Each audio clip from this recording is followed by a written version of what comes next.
Ever since we were kids, we were told heroes are good and villains always bad. In Disney movies, the world was black and white, pure good versus pure evil. But come on, is the real world really that simple? Have you ever caught yourself liking the villain more than the hero? Ever wondered why characters like Joker, Loki, Darth Vader, Thanos, Homelander, Penguin, even guys like Walter White or Negan feel way more interesting than the good guys? That's exactly what we're diving into today, so stick around, this is gonna get deep.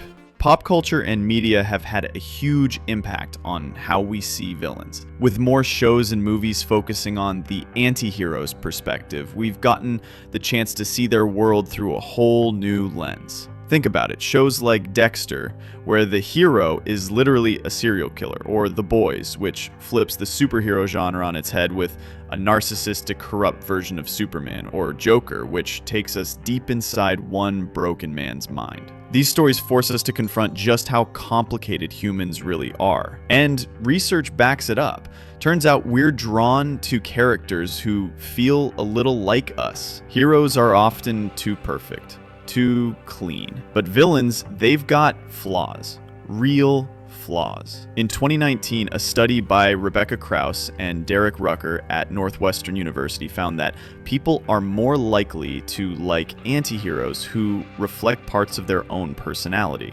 That familiarity creates connection, and connection makes stories more powerful. Carl Jung, the famous psychologist, had a theory about this. He called it the shadow. He believed every person has a dark side, a hidden part of ourselves that we suppress.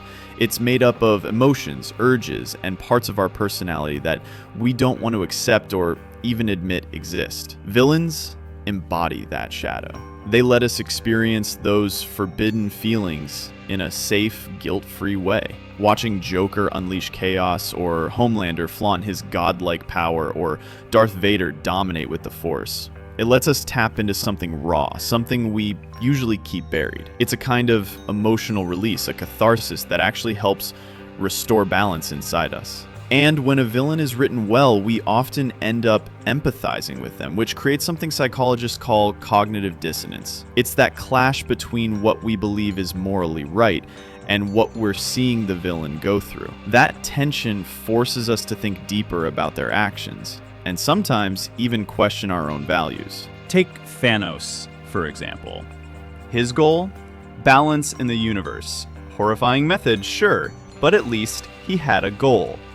Or look at Penguin from the Batman universe. Sure he's a criminal, but his traumatic past makes you pause and wonder, would he have turned out the same without that pain? Villains also make stories more exciting. Our brains are wired to seek stimulation, and anti-heroes give us just the right dose of adrenaline and dopamine. High-stakes battles, unpredictable twists, intense moral dilemmas, it's like riding a roller coaster. Watching Homelander go completely off the rails in The Boys, or Penguin pulling off a genius-level scheme in Gotham, that's what keeps us hooked. And here's the thing, villains these days aren't just evil for the sake of evil anymore. They've got backstories, motivations, pain, trauma. This shift in storytelling reflects a bigger evolution in how we see humanity. Like in Maleficent, we learn why she became bitter, or Kylo Ren, who's constantly torn between light and darkness. That complexity makes them relatable, human, real. Characters like Loki, Harley Quinn, or even Walter White, they're not purely good or bad. They live in that moral gray zone. And guess what? So do we. We don't always make perfect choices. We don't always do the quote-unquote right thing. That's why these characters feel closer to us. They reflect how messy real life actually is. Relating to villains can also make us feel less alone. When we see them struggle with the same issues we do, fear, rejection, trauma, it reminds us that we're not the only ones carrying scars. Think about Light Yagami from Death Note, constantly torn between justice and power. Or Walter White from Breaking Bad, dealing with illness and financial desperation. Their choices might be extreme, but the emotions driving them? Totally real. Villains also tend to reject society's rules. They make their own. And let's be honest, that rebellious energy, kinda thrilling. Deep down, many of us wish we could live without caring what others think. Characters like Thomas Shelby from Peaky Blinders carry themselves with a calm, calculated defiance. He's always a step ahead, cool, sharp, and unstoppable. Or Negan in The Walking Dead, who straight up builds his own empire and makes everyone play by his rules.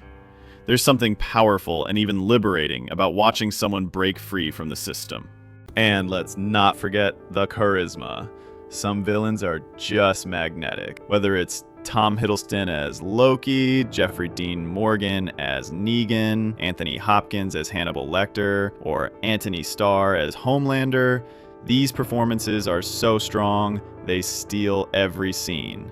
The voice, the eyes, the presence, the one-liners, they captivate us, and suddenly we find ourselves rooting for someone we probably shouldn't be. But when we see what shaped them, when we understand the trauma, the losses, the betrayal, it's hard not to feel something. Walter White turning from teacher to kingpin, Michael Corleone losing himself while trying to protect his family, or Joaquin Phoenix's Joker, slowly unraveling under the weight of isolation and mental illness.